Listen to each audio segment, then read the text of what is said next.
بسم اللہ الرحمن الرحیم نحمده ونصلی علی رسوله کریم ما بعد فاعوذ باللہ من الشیطان الرجیم بسم اللہ الرحمن الرحیم۔ آج ہم تیسرا مسئلہ بیان کرنے جا رہے ہیں۔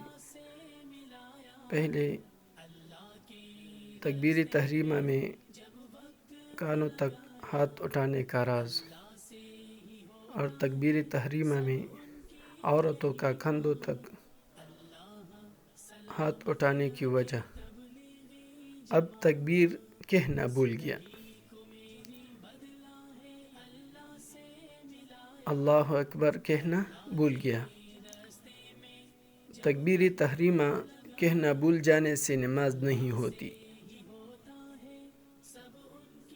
نمبر 2، ایک رکن سے دوسرے رکن میں جاتے وقت، مثلا رکوع یا سجدہ میں جاتے وقت یا سجدہ سے اٹھتے وقت جو تکبیرات یعنی اللہ اکبر کہی جاتی ہیں، ان تکبیروں میں سے کوئی تکبیر کہنا بھول گیا تو نماز ہو جائے گی اور سہو سجدہ واجب نہیں ہوگا۔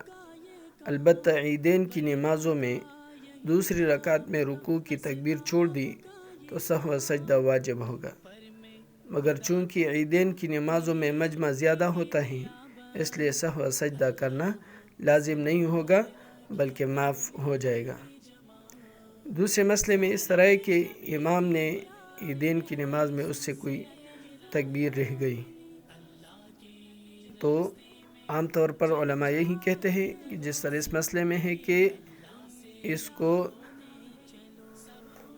اس کو سجدہ سہو نہیں کرنا چاہیے، کیونکہ اس میں مجمع زیادہ ہوتا ہے اور عام طور لوگ غلطی میں مبتلا ہونے کا اندیشہ ہے، تو لہٰذا سجدہ سہو نہ کیا جائے، بہتر یہی ہے۔ اللہ رب العزت ہمیں اس پر عمل کرنے کی توفیق عطا فرما دے اور دین کو سیکھنے، سمجھنے اور اس پر عمل کرنے کی توفیق عطا فرما دے۔ وآخر دعوانا ان الحمد للہ رب العالمین۔